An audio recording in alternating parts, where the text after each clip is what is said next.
Bueno, pues es la 1 de la tarde con 50 minutos. Yo creo que es muy interesante el ir puntualizando cómo van las cosas hasta este momento en el tema de la reforma judicial convertida ya en letra constitucional, pero sujeta a la interpretación que podrían hacer los ministros de la Corte el próximo martes 5 de noviembre.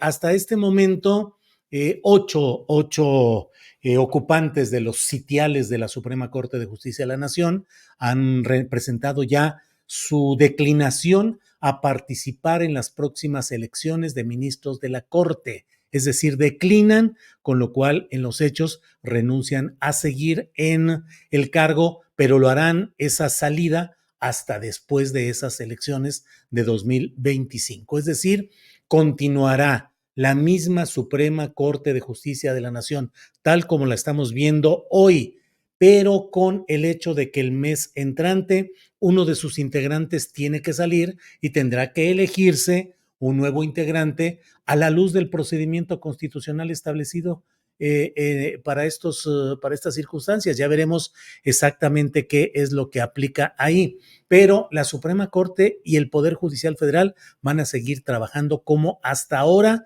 cuando menos hasta después de la elección de 2025. Otra circunstancia es el hecho de que en la propuesta que se va a analizar el próximo 5 de noviembre, la Suprema Corte de Justicia, los 11 integrantes actuales de esa Corte, pueden aprobar en sus términos tal cual lo que propone el ministro González Alcántara Carrancá, o bien pueden rechazarlo totalmente, o bien pueden ordenar que se hagan otro tipo de indagaciones y estudios relacionados con otros aspectos que les permitan elaborar otra propuesta. Esas son las posibilidades que tiene la Suprema Corte de Justicia de la Nación, cuyos ministros hoy han renunciado a participar en las elecciones de 2025 y están renunciando a seguir adelante compitiendo por ese cargo o para seguir en él después de 2025. ¿Cuáles son las posibilidades de que suceda una cosa u otra? A mí me da la impresión, como mera olfato periodístico, que hay un ambiente relativamente de tregua, de temporalidad acordada, en la cual los ánimos están fuertes en las redes sociales, están fuertes entre la población, pero no en la élite política y particularmente en el grupo morenista, donde no se está dando una reacción furibunda y encendida contra la posibilidad de que se apruebe en sus términos o con algunas modificaciones lo que plantea González Alcántara Carrancá. Es solamente el estar velando armas para esperar que cuando llegue el momento se detone toda la indignación si es que los ministros se deciden a aprobar el que solo se elija a la élite de los ministros de la Corte, de los integrantes del Tribunal Disciplinario, antes Consejo de la Judicatura, y algunos otros cargos de la mera élite, o bien es que se está dejando correr el tiempo porque a fin de cuentas el que no haya la elección completa puede destensar los señalamientos que ya hay, sobre todo de inversores y áreas económicas que están planteando que habría desinversiones, que ya no habría confianza en el Estado de Derecho en México y que las inversiones se retirarían y que incluso podría haber deslizamientos en la paridad cambiaria. Son las realidades, como lo hemos dicho, el poder electoral enorme con su programa, casi 60% de votos, y por otro lado, la realidad económica y política. La económica, empresarios y capitales que de un plumazo pueden generar incertidumbres y daños incluso a la economía nacional.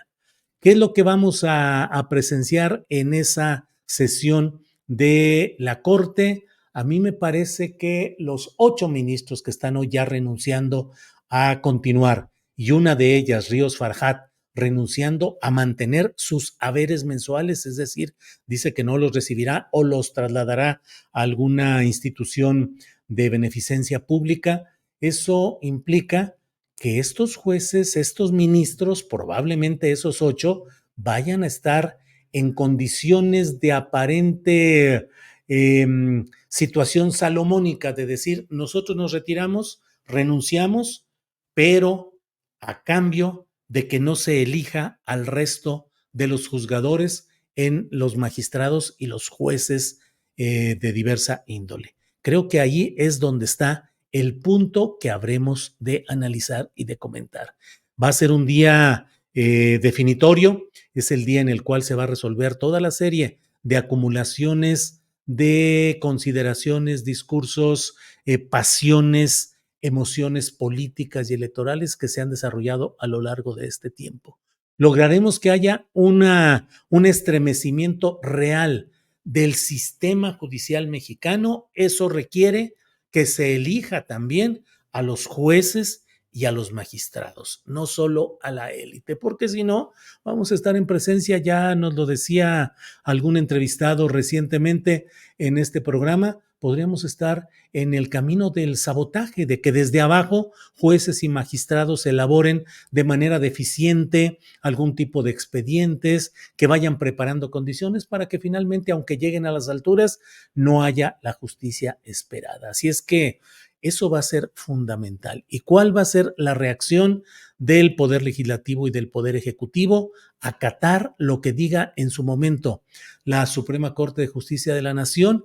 Ayer entrevistamos, bueno, era Federico Anaya, el abogado, quien nos comentaba de estos temas, y él decía que lo que debería hacer con inteligencia el Poder Legislativo era acatar la instrucción dada, la instrucción recibida, y a la vez presentar una nueva propuesta que fuera rechazada y presentar otra mientras pasa el tiempo en el que llega 2025 y se haga los cambios profundos. Lo explicaba él en ese sentido. Entonces, vamos viendo si estamos en presencia de una batalla definitoria, de una batalla final, en la cual sea el todo o el nada, o vamos a entrar a una etapa en la cual se asuman ganancias de una parte, ganancias de otra, creo que infinitamente más las ganancias de la llamada 4T, pero por otra parte la persistencia del grueso del aparato judicial es algo que debe de pensarse con mucho cuidado. Eh, ya sabe usted que hay políticos que deben estar leyendo ahorita El arte de la guerra, el famoso libro de Sun Tzu, que dice que, entre otras cosas, que la mejor batalla o la mejor guerra es aquella que no se libra. Y aunque parece ironía, pero es todo un tratado de cómo dar la batalla justamente cuando se está en las condiciones en las cuales no se puede ser derrotado. Es un tratado de filosofía con referencia militar, pero en el fondo de filosofía de vida y de filosofía de cómo sobrellevar los diferentes momentos críticos de la vida de cada cual. ¿Qué va a suceder? Es lo que estamos deseando saber y mientras tanto, pues va caminando el tic-tac del reloj de todas estas definiciones. Armando Arcibar dice, Radio Educación está cumpliendo 100 años. Felicidades. La noche del charro negro, la noche del charro negro. Dice, yo no creo que una persona que trabajó 35, 40 años en el Poder Judicial por ser un juez o magistrado o ministro deba ser satanizado. Hola, emperador de chocolate, Marco Antonio Cruz, ándale. ¿Por qué ese abandono de Radio Educación? Pregunta el PTCAN. Es una gran emisora, una verdadera alternativa al aparato avasallador de la radio comercial.